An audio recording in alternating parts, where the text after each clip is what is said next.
Fala aí, pessoal, tudo tranquilo? Bom, feliz terça-feira, né? Hoje estamos aí para fazer mais um vídeo para vocês. Só que hoje eu vou aproveitar um vídeo que eu fiz essa semana para uma atividade que a gente tem feito no departamento desde que o distanciamento começou, né? Desde que a gente começou, a gente tem feito questões da Olimpíada de História sobre temas variados, né?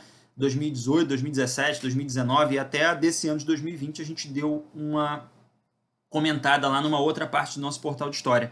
Mas a dessa semana que eu fiquei de fazer era uma questão sobre monumentos. E aí eu achei um tema tão atual e tão divertido da gente discutir aí numa questão e com os textos tão bons que eu resolvi trazer essa questão da Olimpíada de História da Unicamp para a gente fazer aqui no nosso aprofundamento, né? Então eu vou compartilhar aqui agora com vocês um pouco do que eu falei sobre essa questão da Olimpíada de História, vou compartilhar a questão e os textos que envolvem a questão também para a gente fazer junto aqui no aprofundamento. Ok? Então o que eu vou começar a fazer aqui agora é uma questão da Olimpíada de História, está disponível lá no blog, para quem já fez, para quem acompanha semanalmente aí, mas para quem não acompanha, bom, essa é uma questão específica que eu acho que é de um assunto muito interessante para todo mundo aí, ok? Então vamos lá.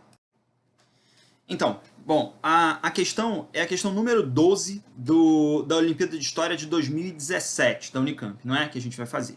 E, bom, é uma questão que tem como tema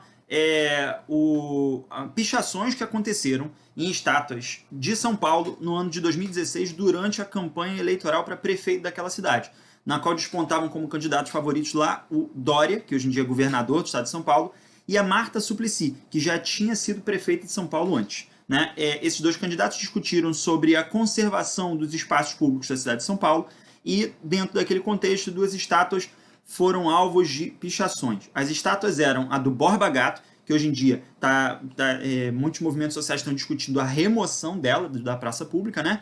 E a estátua em homenagem aos bandeirantes, que fica ali em frente ao Ibirapuera, também em São Paulo. Né? Bom, para começar, vamos falar um pouquinho sobre por que raios os bandeirantes foram alvos de atos de vandalismo, pichação, protesto contra as suas estátuas. Vamos lá, vamos mostrar as estátuas aqui para vocês. A primeira estátua é essa aí, a do Monumento aos Bandeirantes, né, que fica ali em frente ao Ibirapuera. Ela amanheceu assim, toda pintada de rosa, aí, de azul, toda pichada, amarelo e tudo mais, com casca de ovo em volta e tudo mais. E a segunda estátua é essa aqui, que é a do Borba Gato, que é um bandeirante específico, né, e também foi homenageado e aí, com estátua lá em praça pública e tudo mais, e depois ele foi pichado aí em 2016.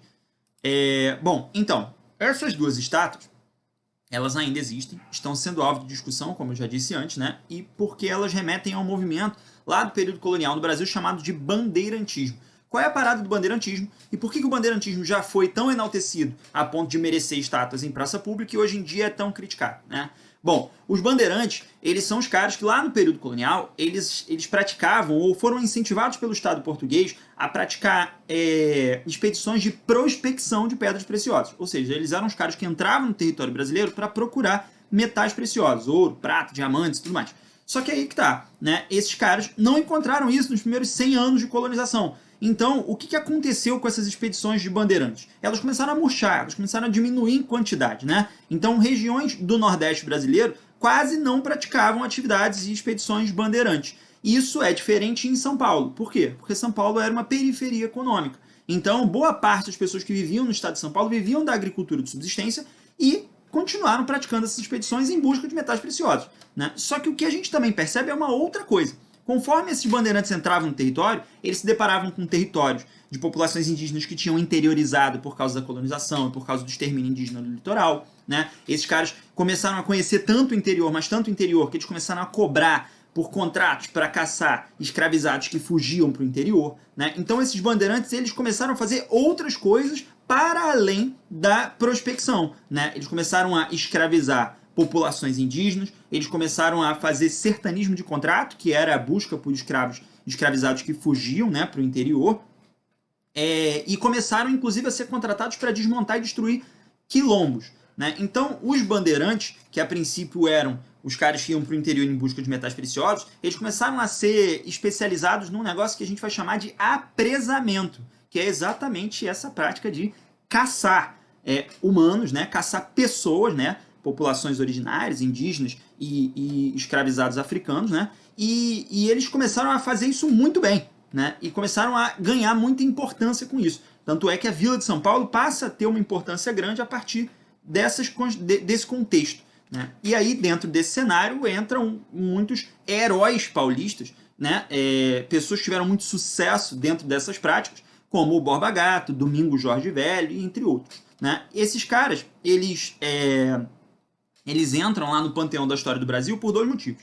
O primeiro, porque eles encontram metais preciosos, e o segundo é porque a eles é atribuída a responsabilidade de ocupar boa parte desse interior, ou pelo menos de mapear esse interior e construir relações com esse interior. E aí, nesse sentido, durante o século XIX, eles passam a ser referendados na história do Brasil como alargadores de fronteiras, como se o território brasileiro fosse muito mais extenso do que era lá no início da colonização por causa dessa atividade de interiorização, seja para o apresamento indígena, seja para o sertanismo de contrato, seja pela prospecção, né? Então, o que acontece aí é que a história do século XIX, ela heroiciza esses personagens por causa disso, por causa desse papel que eles têm, né, na construção desse país de grandes extensões territoriais que nós temos hoje, né? Então, valeu, bandeirantes aí pelo nosso território ser grandão, vocês fizeram parte disso, mesmo que vocês estivessem caçando gente, apresando gente, matando gente e tudo mais, né? Então, essa é a parada, né? A gente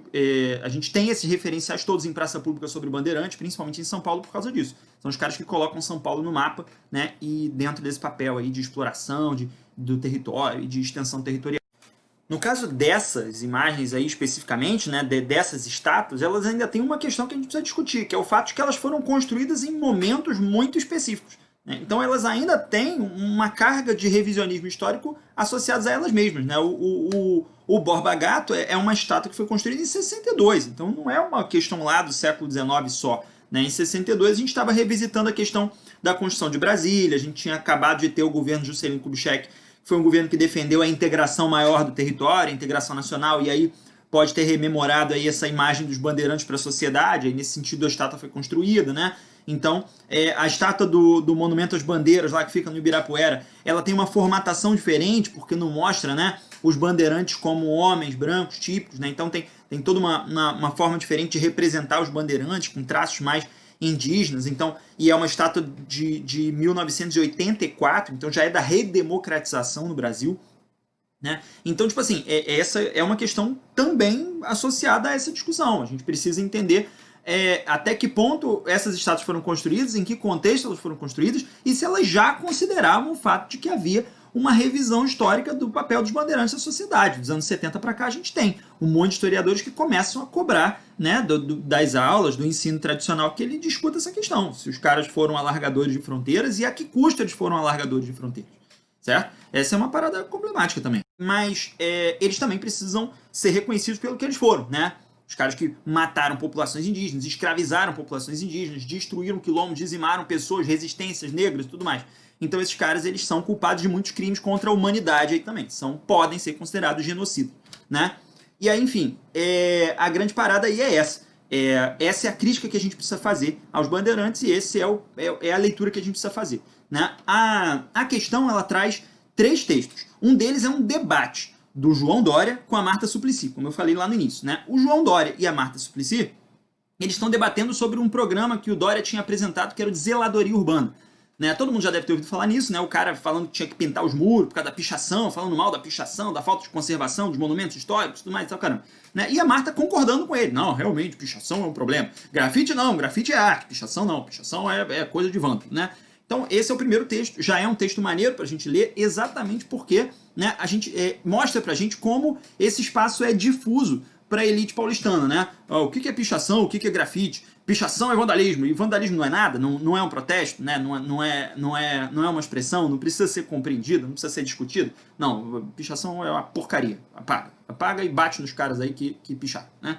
Então, esse é o primeiro debate, né? Já é um debate difuso pra caramba. Mas o segundo texto, ele traz uma questão relacionada a um tema atual, que é a remoção das estátuas ou não. É de um cara chamado Léo Sakamoto, ele é um articulista da Folha, né? E ele vem falar pra gente aí o seguinte, ele vem falar que para além de pichar as estátuas tinham que ser removidas, porque elas representam uma heroicização que já não existe mais. Então, elas estão desarticuladas do que é a realidade do povo brasileiro e do que é a realidade da história do Brasil, né? Então, ele é um cara que está falando assim, ó, não, essa estátua tem que tirar essas estátuas aí, né? Que é uma coisa que estão fazendo no mundo todo aí, retirando estátua do Colombo, retirando estátua de não sei quem e tal, caramba. E é um argumento que já aconteceu em vários momentos. Por exemplo, o exército americano, quando capturou o Bin Laden, né? Os caras foram lá no Paquistão, pegaram o Bin Laden e prenderam ele. Mas aí o que fizeram? Mataram e jogaram no mar. Por quê? Porque eles não queriam enterrar, eles não queriam que tivesse um túmulo do Bin Laden para todo mundo ir lá, botar flores, os terroristas e tal, caramba. Então, tipo assim, construir marcos ou monumentos é super problemático, porque você acaba permitindo a determinadas correntes que são desumanas, que são intolerantes, um espaço de reunião, né? E essa é uma discussão que está rolando nos Estados Unidos com os heróis da guerra civil e que defendiam a escravização de pessoas, né? Estátuas do Stalin na União Soviética, na antiga União Soviética, foram removidas. Então tem vários exemplos aí de pessoas que tiveram suas estátuas removidas das praças públicas, né? Generais da ditadura militar no Brasil que hoje em dia dão nome a colégios públicos e que a comunidade discute a retirada desse nome ou não, ou melhor, discutiu, né? Hoje em dia ninguém mais está discutindo isso. Mas enfim, essa é a parada aí, né? O Sakamoto ele traz pra gente essa perspectiva de tirar essas estátuas da rua aí porque esses caras não têm que ser homenageados, né? E aí ele traça uma distinção aí para ele, né? Uma opinião, como eu disse, ele é um articulista. Ele traz uma distinção entre essas estátuas e centros de memória. Por exemplo, a Casa dos Bandeirantes fala sobre a história dos bandeirantes em São Paulo, mas faz uma revisão do papel deles, fala do apresamento, né? Das mortes, da violência e tudo mais.